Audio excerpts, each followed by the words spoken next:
결혼 이야기가 나오던 어느 날 연우가 어렵게 말을 꺼냈습니다. 민지야, 우리 결혼 말이야. 우리 결혼이 왜? 저게 그게 말이야. 연우야, 혹시 또 결혼 미루자는 말이야? 제가 잔뜩 흥분한 채 연우를 쏘아봤습니다. 연우와 저는 대학 캠퍼스 커플로 만나서 내내 사귀던 사이였어요.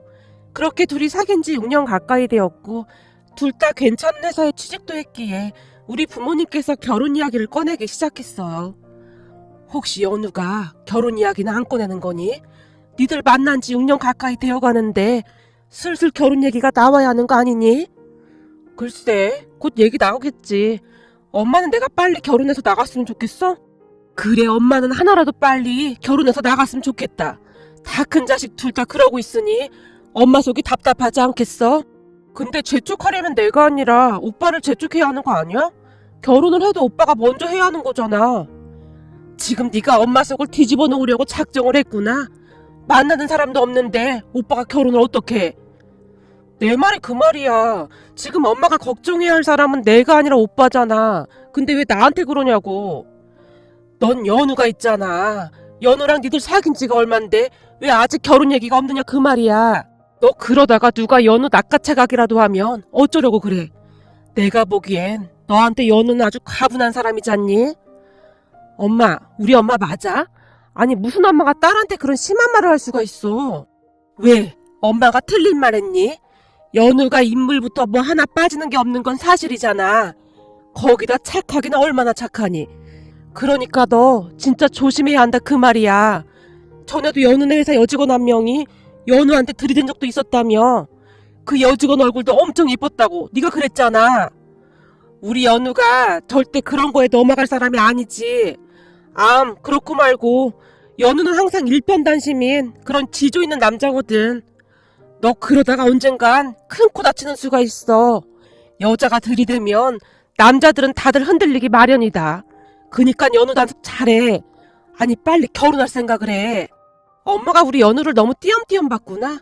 연우네 아버지만 봐도 그 집안은 절대 그런 집안이 아니야. 평생을 돌아가신 어머님을 그리워하면서 살고 계신다고 하잖아. 지금도 한 달에 한 번씩은 어머님 납골당에 꼭 다녀오신다고 하더라고. 하긴 그 핏줄이 어디 가겠냐마는. 그래도 엄마는 니들이 빨리 결혼했으면 좋겠다. 연우가 하루라도 빨리 우리 진짜 사이가 됐으면 좋겠다 그 말이야. 그래야 안심도 되고. 연우와 제가 사귄 지 6년 가까이 되었었기에 종종 우리 부모님과 만나서 식사를 하곤 했거든요. 연우가 워낙 착하고 숭둥숭둥해서 부모님께서는 연우를 참 좋아하셨고요. 하지만 엄마의 말처럼 시간이 가면 갈수록 제 마음도 조금씩 조급해져 갔는데요. 누가 보더라도 우리 연우는 최고의 신랑감이었거든요. 회사 여직원들이 들이댄 게 한두 번이 아니었기에 은근히 신경이 쓰이기도 했고요.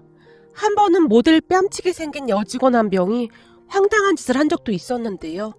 그날은 회사가 일찍 끝나서 연우네 회사 근처에서 연우를 기다리고 있었어요.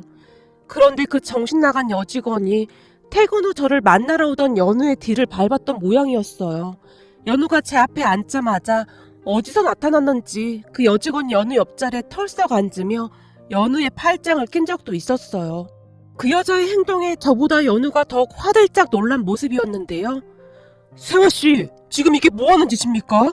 라며 그 여자를 세게 밀쳐버리는 바람에 그 여자가 바닥에 내동댕이 쳐진 적도 있었거든요. 연우씨, 제 마음도 좀 알아주세요. 저 연우씨 좋아한 지 한참 됐단 말이에요. 저기 세화씨, 제가 여자친구 있다고 몇 번이나 말했잖아요. 근데 도대체 왜 이러는 겁니까? 연우씨, 그런 말도 있잖아요. 골키퍼 있다고 골 안 들어가나?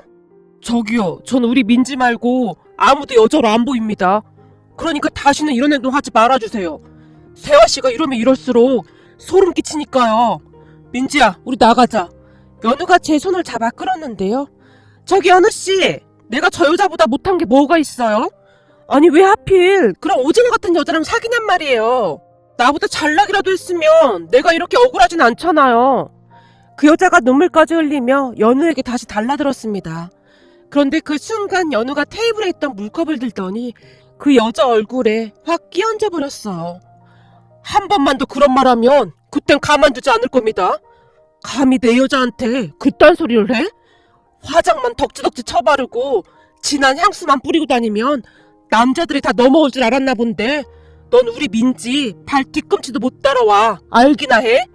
연우가 울고 있던 그 여자에게 다시 한번 쏘아붙인 채 저를 끌고 그곳을 나왔어요. 그날 카페 밖으로 나온 연우가 처음으로 욕설 비스무리한 말을 했었는데요. 형편없는 또라이. 연우야, 너도 그런 말 할 줄 알아? 아니 그렇잖아. 내가 몇 번이나 말했거든. 나 결혼할 사람 있으니까 관심 끄라고. 근데도 저러잖아. 쟤 말이야 진짜 많이 이상하다니까. 며칠 전에는 회사 사람들이랑 점심 식사하고 다 같이 커피 한 잔씩 마셨거든? 근데 그날도 내 옆에 앉아서 내 손금을 봐주겠다고 자꾸 내 손을 만지더라고. 그때도 기분 나빠서 하지 말라고 했더니 입을 삐죽거리더니 내가 마시던 커피를 마시더라니까? 뭐? 커피잔에 있던 커피를? 그래, 내가 마시던 그 빨대로 막 마셨다니까? 어찌나 기분 나쁘던지 얼굴에 확 부어버리려다 참았어. 진짜 이상한 또라이라니까? 연우가 양미간을 잔뜩 찌푸렸어요. 근데 연우 너 때문에 오늘 나 완전 오징어 됐다. 나보고 오징어라고 하잖아. 내가 언제까지 이런 소리를 들어야 하는 거냐? 그니까 우리 빨리 결혼하자니까. 설마 너 나랑 결혼할 생각 없는 거 아니야? 무슨 말을 그렇게 해? 그렇잖아. 사실 너도 속마음은 오징어랑 결혼하고 싶지 않다거나 그런 거 아니냔 말이야. 하긴 뭐 오징어가 무슨 할 말이 있겠냐마는. 연우 양자님, 나랑 결혼 좀 하자. 비록 내가 오징어지만 평생 널 책임져 줄게. 민지 알았어. 조금만 더 기다려줘. 내가 해결해야 할 일이 있어서 그런단 말이야. 그니까 그게 뭐냐고. 왜 자꾸 결혼을 미루냐고. 제가 연우를 재촉했지만 연우는 그저 입을 꾹 다물 뿐이었어요. 그러던 어느 날 연우가 제게 결혼하자고 아주 멋지게 프로포즈를 하며 제게 반지를 건넸고 제가 눈물 범벅이 된 채 그 반지를 받았고요. 그런데 그날 연우가 갑자기 이상한 분위기를 잡으며 결혼 이야기를 하는 바람에 저는 긴장할 수밖에 없었어요. 이번엔 절대 안 돼. 난 무조건 결혼할 거야. 만약에 네가 또 결혼 미루자고 하면 네가 나랑 결혼할 마음이 없다는 걸로 알게. 민지야, 흥분 가라앉히고 내 말 좀 들어봐. 말을 하던 연우가 앞에 있던 물잔을 들어 벌컥벌컥 들이켰어요. 민지야, 사실은 말이야. 너한테 미처 하지 못한 말이 있어. 못한 말? 그게 뭔데? 내가 전에 얼핏 말은 했었잖아. 우리 엄마 말이야. 연우가 말끝을 흐리며 바닥만 바라보고 있었는데요. 그 잠깐 사이 연우의 눈에 눈물이 맺혀 있었어요. 연우는 엄마 이야기하는 것을 정말 끔찍히도 싫어했어요.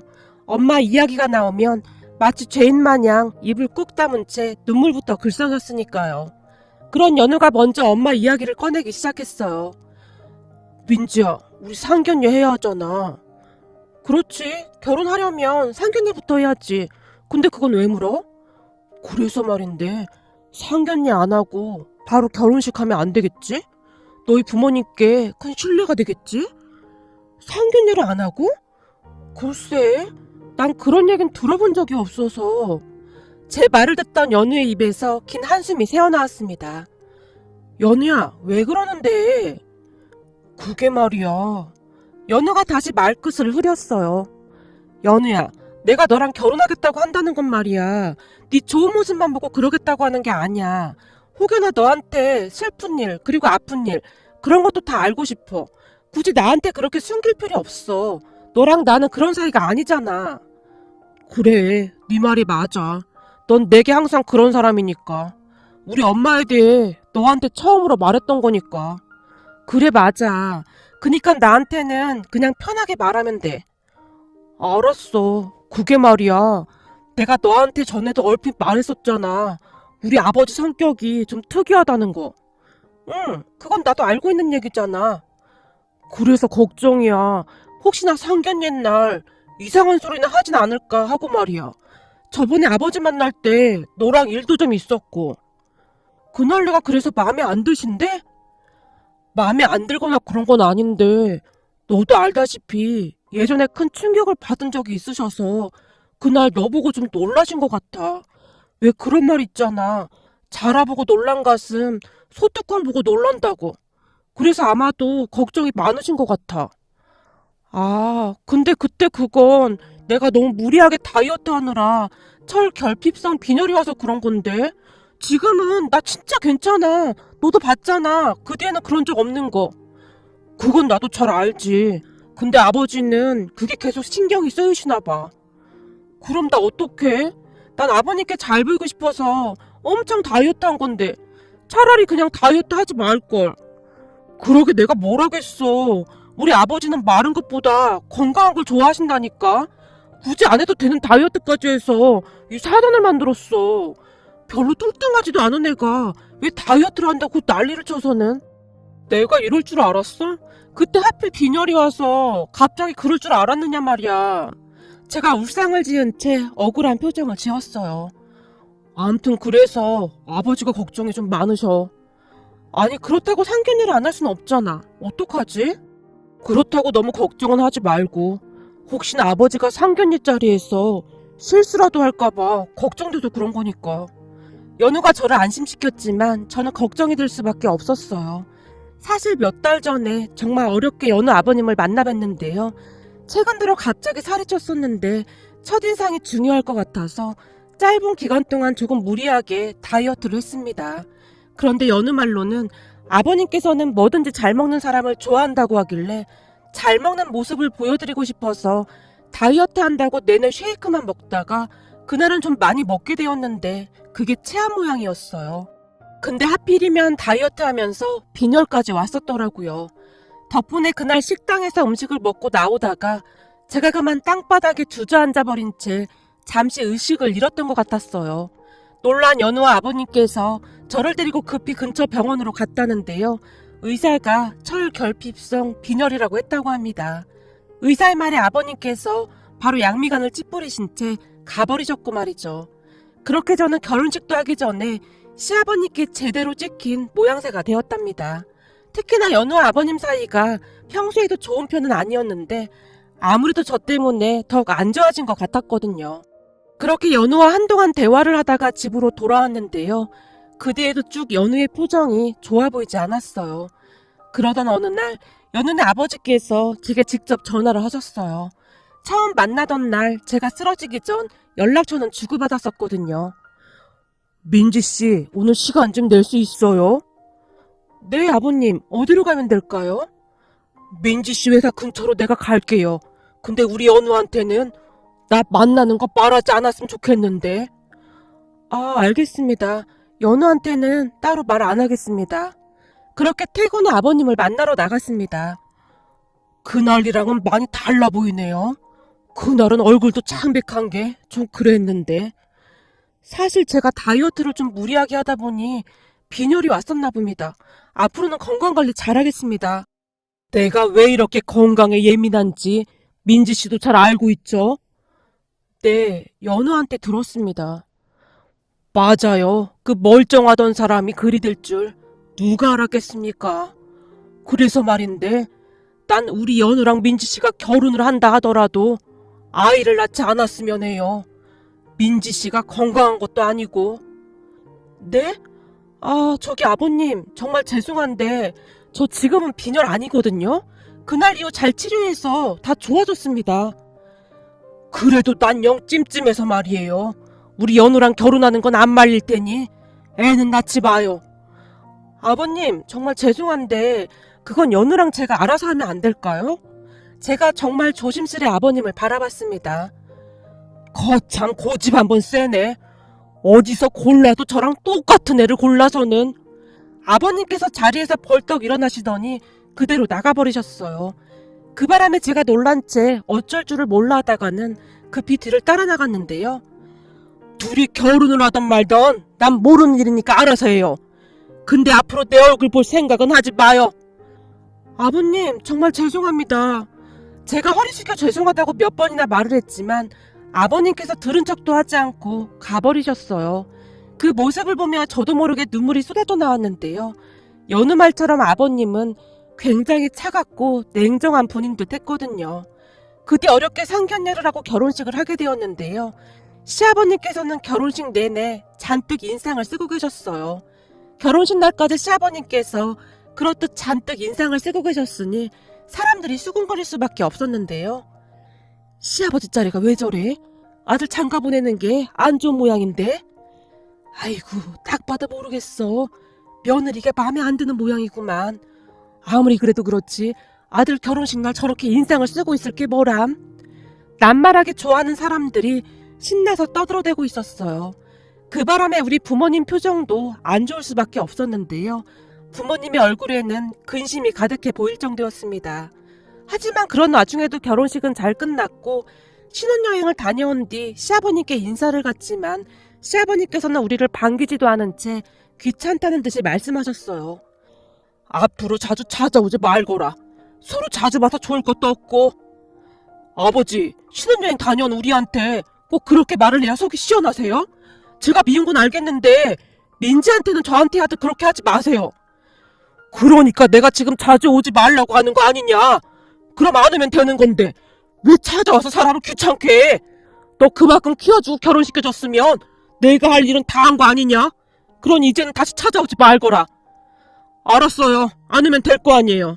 우리도 아버지 안 보고 살면 오히려 맘 편히 살 수 있어요. 민지야, 가자. 그렇게 내가 오지 말자고 했잖아. 괜히 와서 구박만 받고 이게 뭐냐고. 연우가, 아니 남편이 제 손을 잡아 끌다시피 했어요. 잠깐만 기다려봐. 아버님, 죄송합니다. 다시 찾아오겠습니다. 찾아오긴 뭘 찾아와. 넌 지금까지 내가 한 말을 허투루 들었냐? 됐으니까 찾아오지 말거라. 나도 이제는 좀 편히 살자꾸나. 걱정 마세요. 다시는 안 찾아올 거니까. 남편이 쾅하고 문을 닫아버렸습니다. 자기야, 아버님께서 하루 이틀 그러는 것도 아니고 왜 그렇게 예민하게 굴어? 아니 그렇잖아. 신혼여행 다녀와서 며느리가 첫 인사를 왔는데 맛있는 밥은 못 챙겨줄 망정이지 꼭 말을 저렇게 해야 하냐고. 내가 이래서 오기 싫다고 한 거야. 우리 아버지는 평생 날 원망하고 계신다니까. 난 살면서 한 번도 아버지한테 사랑을 받아본 적이 없어. 자기야, 그래도 아버님한테 그러면 안 되는 거야. 물론 자기 마음도 이해가 되지만 난 아버님 마음도 충분히 이해가 되긴 해. 우리 조금만 시간을 가지고 노력해보자. 노력은 무슨 노력이야. 앞으로 아버지 안 만나면 그만이야. 그래도 자식이라고는 자기 하나뿐인데 그러면 안 되는 거야. 제가 남편을 설득하고 또 설득했지만 그동안 쌓이고 쌓였던 게 폭발했던 모양으로 남편의 표정에는 분노가 가득했습니다. 그 뒤 우리는 시아버님 댁에 잘 찾아가지 않았어요. 간혹가다 제가 전화를 드렸지만 시아버님께서 아예 전화를 받지도 않았습니다. 그런데 이게 참 난감했던 것이 말이죠. 다른 사람들은 시댁이 없는 거나 마찬가지이니 좋겠다며 부럽다고 할 정도였지만 제 입장에서는 바늘방석이 따로 없었어요. 생각해보세요. 자식이라고는 남편 하나인데 저와 결혼하고 나서 시아버님과 남편 사이가 더욱 악화된 거나 마찬가지였으니까요. 그렇게 저는 두 사람을 화해시키고자 고민하고 또 고민했습니다. 그러던 어느 날 엄마가 밑반찬을 만들어줘서 집에 가지고 와서 퇴근한 남편과 함께 저녁 식사를 했는데요. 식탁에 차려진 반찬을 보던 남편 입에서 한마디가 툭 하고 튀어나왔어요. 어? 이거 간장 진미채 볶음이네? 어떻게 알았어? 진미채 볶음은 대부분 빨강색이잖아. 근데 이건 간장으로 볶은 건데 어떻게 한눈에 알아보네? 자기도 간장 진미채 볶음 좋아해? 아니, 내가 좋아한다기보다는 우리 아버지가 좋아하셔. 아버님께서? 제가 놀란 채 외쳤어요. 우리 아버지는 유난히도 간장으로 요리된 음식을 좋아하셨거든. 그래서 나 어릴 때 말이야. 우리 집 근처 시장 앞에 반찬 가게 하나 있었는데 아버지가 그 집에서 반찬을 많이 사서 가지고 오곤 하셨거든. 근데 어느 날은 아버지가 그 사장님한테 그러더라고. 고추장 진미채 볶음 말고 간장으로 볶은 건 없느냐고. 그랬더니 없다고 했어? 없다고 했는데 말이야. 며칠 후에 가니까 그 사장님이 간장으로 볶아놨더라고. 그날 그 진미채만 넣고 식사를 하셨는데 갑자기 아버지가 눈물을 뚝뚝 흘리시는 거야. 아버님께서 눈물 흘리셨다고? 그래, 한동안 눈물을 흘리시더라고. 그러면서 한마디로 하셨는데 네 엄마가 해주던 그 맛이 아니구나. 뭔가 달라. 그러시더라고. 그때가 다시 생각나는지 남편의 눈시울이 붉어져 있었습니다. 그 모습을 보며 마음이 아플 수밖에 없었는데요. 사실 시어머님께서는 남편을 낳다가 돌아가셨거든요. 그러니까 남편 생일날이 시어머님 제삿날이 되는 거네요. 그랬기에 저를 만나기 전까지 남편은 제대로 된 생일상 한 번을 받아본 적이 없다고 합니다. 미역국 대신 제사 음식을 먹었다고 했으니까요. 어느 날 남편이 눈물을 가득 머금은 채 이야기를 해줬는데 너무나 안타까운 마음에 그 해부터는 남편 생일날마다 우리 엄마가 미역국을 끓여주기도 했어요. 엄마가 정성스레 끓인 미역국을 먹던 남편이 목이 메인 채 흐느끼기도 했고요. 그러한 모습을 보고 있노라면 시어머니께서 돌아가신 뒤 그 긴 세월 동안 얼마나 힘들게 살았을지 두 사람의 마음이 이해가 되기도 했는데요. 저는 그냥 마음이 너무너무 아프더라고요. 그러다 어느 날 시아버님 생신날이 다가왔고 제가 남편에게 시댁에 가자고 했습니다. 거길 뭐하러 가? 오지 말라고 했잖아. 아버님께서 그냥 하는 소리지. 그걸 그대로 믿으면 어떡해. 가족이라고는 아버님하고 우리밖에 없는데 계속 이렇게 지낼 순 없잖아. 사실 나도 마음이 너무 불편하단 말이야. 아무래도 내가 마음에 안 들어서 더 그러시는 것 같아. 그러니까 아버님 자주 만나뵈면서 내가 얼마나 건강한지 보여드려야지. 그렇게 제가 남편을 억지로 끌고 시댁으로 갔는데요. 제게 끌려가긴 했지만 남편도 싫은 눈치는 아닌 듯 했습니다. 우리가 현관으로 들어서자마자 시아버님께서 불만스러운 목소리로 말씀하셨어요. 참 말 안 들어 처먹는구나. 내가 오지 말라고 했잖니. 죄송해요 아버님. 오늘이 아버님 생신이시잖아요. 그래서 밥이나 한 끼 같이 할까 하고 왔어요. 아직 식사 안 하셨죠? 제가 얼른 밥상 차릴게요. 나이만 한 살 더 먹는 건데 생일은 뭔 놈의 생일을 챙긴다는 거냐? 그러게요. 그치만 기 빠진 날인데 식사 같이 하고 케이크 촛불은 불어야죠. 시아버님의 퉁퉁거리는 말투를 상관도 하지 않은 채 제가 주방으로 들어가서 미역국을 끓이고 집에서 미리 만들어 놓은 음식으로 밥상을 차렸습니다. 아버님, 식사하세요. 당신도 얼른 와. 그냥 됐다는데도 참 귀찮게 하는구나. 시아버님께서 투덜거리시긴 했지만 싫지만은 않은 그런 눈치셨어요. 그런데 식탁에 앉으시던 시아버님의 얼굴에 놀라움이 가득했는데요. 아니 이 반찬은 뭐냐? 제가 미리 집에서 만들어 놓은 건데 아버님 입맛에 맞으실지 모르겠네요. 그치만 엄청 노력한 거니까 제발 맛있게 드셔주세요. 아버님, 제가 이제야 고백하는 건데요. 제가 요리에 영 재능이 없거든요. 그래서 이 진미채 볶음 연습하느라 진미채를 몇 봉지나 버렸는지 모르겠어요. 와, 진짜 꿈에서도 진미채가 절 노려봤다니까요. 먹을 땐 몰랐는데 알고 보니 이 진미채가 아주 무서운 음식이더라고요. 진미채가 무섭긴 뭐가 무서워. 아주 맛있는 음식인데. 제 농담에 시아버님께서 처음으로 피식 웃어주셨어요. 근데 이 간장 진미채는 웬만해서 맛내기 힘들었을 텐데. 라며 시아버님께서 간장 진미채를 입안으로 넣으셨는데요. 네가 대체 이걸 어떻게? 아버님, 어때요? 맛이 좀 괜찮아요? 저 진짜 노력 많이 한 거니까 제발 맛있다고 해주시면 안 될까요? 제가 이 진미채 만드는 연습만 일주일 넘게 했거든요. 오죽했으면 회사 직원들이 제 몸에서 간장 들인 냄새가 난다고 할 정도였어요. 그러니까 제발 맛있다고 해주시면 안 돼요? 제가 잔뜩 긴장한 채 아무 말이나 중얼거리고 있었어요. 그 순간 시아버님의 눈에서 눈물이 뚝뚝 떨어졌는데요.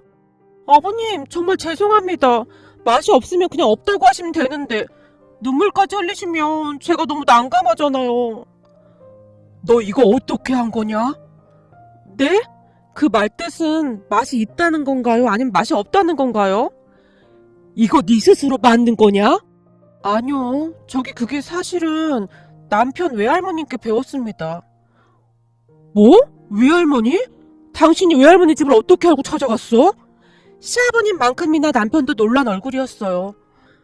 그게 말이야. 사실 우리 결혼식 날 신부 대기실에서 나 혼자 촬영하고 있었는데 어떤 할머님 한 분이 들어오셔서 내 손을 잡고 하염없이 울기만 하시더라고. 그래서 내가 사진 촬영하시는 분한테 잠시 나가달라고 하고 잠시 얘기를 나눴는데 당신 외할머님이셨어. 그게 정말이야? 그럼 우리 결혼식 날 외할머니께서 오셨단 말이야? 난 따로 연락도 안 했는데. 외할머니께서 아버님이랑 당신한테는 절대 말하지 말라고 하시면서 내 손에 꽤 많은 돈까지 지어주셨어. 물론 내가 안 받으려고 했는데 시어머니가 주는 거다 하고 받아줘요. 우리 딸이 살아있었으면 엄청 예뻐했을 거예요. 그리고 우리 연우 잘 좀 부탁합니다. 불쌍한 우리 손주 많이 웃게 좀 해줘요. 라며 신신당부를 하셨어. 그래서 내가 연락처를 물어봤어. 그럼 주말마다 처갓집에 간다고 하고 혼자 나갔던 게 외할머니를 만나러 갔던 거였어? 응, 그게 외할머니께서 당신한테 절대 말하지 말라고 하셨거든. 괜히 잘 살고 있는 당신이랑 아버님 힘들게 하고 싶지 않다고. 제가 모든 것을 사실대로 말했습니다. 그런데 우리 연우 결혼식은 어떻게 알고 오신 건지 모르겠네. 저기 그것도 말씀해 주셨는데요. 외할머니께서는 아버님께서 어머님 납골당에 매달 오시는 거 알고 계셨어요. 외할머님도 시간이 날 때마다 납골당에 가셨다고 했거든요. 근데 어느 날 보니 납골당에 우리 청첩장이 붙어있더래요. 그랬구만. 그걸 보셨구만. 네 엄마가 그렇게 된 건 그 누구 잘못도 아닌데 마치 나 혼자 피해자인 마냥 그렇게 살았구나. 시아버님의 눈에서 눈물이 쉴 새 없이 쏟아져 나오고 있었습니다. 그렇게 시아버님께서 말씀해 주셨는데요. 시어머니께서 임신을 하고 난 뒤 의사가 뱃속에 있던 남편을 포기하라고 했답니다. 하지만 시어머니께서는 절대 포기할 수 없다며 집까지 나갔고요. 그 바람에 시아버님과 시어머니께서 엄청 다투셨다고 하는데요. 그 모습을 보고는 외할머님께서 시아버님을 말리셨다네요. 뱃속에 태동까지 다 느껴졌는데 그걸 어찌 포기하겠나. 나도 알아듣게 얘긴 했네만 말을 듣질 않아. 그럼 장모님께서는 지금 이 상황에 그냥 두겠다 그 말입니까? 장모님도 엄마잖아요. 딸이 잘못될 수도 있다고 하는데 어떻게 그런 말 하실 수가 있으세요? 나도 엄마니까 하는 말일세. 엄마는 절대 자식을 포기 못한다네. 자네 말처럼 나도 우리 딸이 먼저야. 손 주고 보고 다 포기하라고 하고 싶지만 엄마 마음은 그게 아닌 거야. 장모님 절대 안 됩니다. 그 사람 없으면 전 하루도 못 삽니다. 그러니 제발 말려주세요. 시아버님께서 무릎까지 꿇고는 대성통곡을 했다고 합니다. 그런 와중에도 시어머니께서는 절대 포기하지 않았다고 하네요. 분만실로 가던 시어머니께서 시아버님에게 속삭였다고 했으니까요. 여보, 만약에 말이야 둘 중 하나만 선택하라고 하면 당신은 무조건 우리 아이를 선택해야 해. 그리고 당신한테는 진짜 미안한데 혹시나 내가 잘못되면 우리 아기 잘 부탁해. 결혼까지 잘 시키고 손주 결혼하는 것까지 다 보고 와. 그럼 내가 잘했다고 칭찬해줄게. 하지만 의사의 말은 현실이 되었고 시어머니께서는 남편이 태어나고 난 뒤 돌아가셨다고 합니다. 그 뒤 시아버님께서는 우리 남편을 보는 것조차 힘들었다고 하는데요. 우리 남편을 바라볼 때마다 참 복잡한 마음이었다고 합니다. 세상에 네 자식이 예쁘지 않은 아빠가 어딨겠냐. 근데 널 볼 때마다 네 엄마가 떠올랐어. 네 엄마는 절대 그렇게 가면 안 되는 사람이었다. 내 전부였다 그 말이다. 그 사람을 그렇게 만든 너도 미웠고 말리지 않은 네 외할머니도 미웠다. 시아버님께서 흐느끼고 계셨어요. 그 모습을 보며 제가 남편의 손을 잡아 끌어서 시아버님 옆에 앉히고는 안아드려 라고 속삭였는데요. 남편이 떨리는 손으로 시아버님을 꼭 안아드렸어요.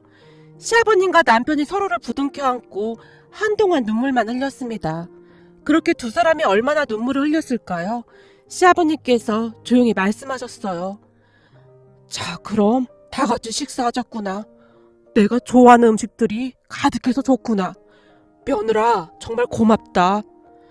아버님, 제가 이런 말씀 드리긴 좀 그런데 혹시 진미채 맛은 어때요? 이게 말이죠. 제가 생색을 내려고 그러는 게 아니라 저 진짜 연습 많이 했거든요. 아까도 말씀드렸듯이 제가 음식을 진짜 못하거든요. 근데요. 맛있다. 아주 맛있어. 진미채뿐만 아니라 감자조림, 어묵볶음 다 맛있어. 정말요? 진짜죠? 역시 노력은 사람을 배신하지 않는군요. 요리로 칭찬을 듣다니 오늘 집에 가서 일기 써야겠어요. 아니다. 우리 엄마한테 전화해서 자랑해야겠어요. 제가 요리한다고 하니까 우리 엄마가 엄청 비웃었거든요. 지나가던 개가 웃겠다고요. 어쩜 딸한테 그런 소리를 할 수가 있을까요? 시아버님의 칭찬에 제가 잔뜩 신이 난 채 떠들어대고 있었어요. 안사돈한테 꼭 전하거라. 지금껏 내가 먹어본 음식 중에 최고로 맛있었다고. 진짜요? 아버님, 저 그 말 녹음 좀 하면 안 될까요? 아무래도 우리 엄마가 안 믿을 것 같아서요. 안 되긴 왜 안 돼? 내가 100번도 더 해줄 수 있다. 아주 맛있다. 내가 먹어본 음식 중에 최고로 맛있다. 그렇게 우리는 큰 소리로 웃고 있었습니다. 한참을 웃던 시아버님께서 다시 말씀하셨는데요. 네 엄마랑 내가 결혼하고 나서 조금 어렵게 살았다. 어느 날은 반찬이 없었던 모양인데 네 외갓집에 가서 음식 재료들을 가지고 왔더구나. 근데 집에 변변한 양념도 없으니 네 엄마가 간장 하나만으로 음식을 만들어냈거든. 아마도 네 외할머니가 간장 요리를 잘 해줬던 모양이더구나. 둘 다 한참 배고플 때였으니 어찌나 맛이 있었던지 그때 참 맛있었어. 그리고 오늘 반찬에서도 그 맛이 나는구나. 그날 시아버님과 남편은 서로의 마음을 터놓고 이야기를 했고 그 뒤에는 정말 좋아지게 되었어요. 저도 오며 가며 시아버님께 음식을 해다 드리며 더욱 잘 지내게 되었고요. 그러면서 저에 대한 오해도 풀리게 되었는데요. 제 몸이 건강하지 않아서 제가 마음에 안 드셨다고 하셨지만 시간이 지나면 지날수록 그렇지 않다는 걸 알게 되셨거든요. 그래도 혹시나 몸이 안 좋거나 하면 바로 병원 가야 한다. 그리고 이건 여자들한테 좋은 거라고 하니 꼭 챙겨 먹고. 시댁에 갈 때마다 시아버님께서는 제게 건강에 좋다는 것들을 챙겨주시곤 했습니다. 아마도 젊은 시절 시어머님을 그렇게 떠나보낸 것이 생각나셨던 것이 아니었을까 싶네요. 그러다가 제가 임신을 하게 되었는데요. 제가 병원에 다녀오는 날이면 시아버님께서 불이 나게 전화를 하셔서 건강에 대해 물어보시곤 하셨어요. 하물며 출산 날에는 시아버님과 남편이 어찌나 긴장을 했던지 우리 아들이 태어나고 난 뒤 병실로 올라왔더니 두 사람이 의자에 쪼그리고 앉아서 세상 모르고 골아 떨어져 있을 정도였습니다. 그 모습을 보고는 우리 부모님께서 고개를 절레절레 흔들 정도였는데요. 누가 보면 네 시아버지랑 남편이 애 낳은 줄 알겠다. 어쩌면 앉은 채로 저리도 깊이 잠을 잘 수가 있는 거니? 라는 말을 할 정도였으니까요. 현재는 제가 둘째까지 낳고 잘 살고 있는데요. 시아버님께서 우리 집 근처로 이사까지 오셔서 우리 아이들을 돌봐주고 계신답니다. 그런 시아버님의 모습에 남편이 놀란 건 말할 것도 없었고요. 난 아버지 혀가 저렇게 짧은지 처음 알았잖아. 어떻게 된 게 가면 갈수록 혀가 점점 짧아지는 것 같아. 손주들과 지내다 보니 시아버님께서 완벽할 정도로 우리 애들 눈높이에 맞춰주고 계시거든요. 그러던 어느 날 남편의 외할머님까지 모시고 시어머님 납골당에 갔는데요. 여보, 이 정도면 나 잘해낸 거지? 나 칭찬해 줄 거지? 라는 말씀을 하셨는데 어찌나 멋져 보였는지 모르겠습니다. 어쩌면 그토록 한 사람만을 마음에 품은 채 살아갈 수가 있는 걸까요?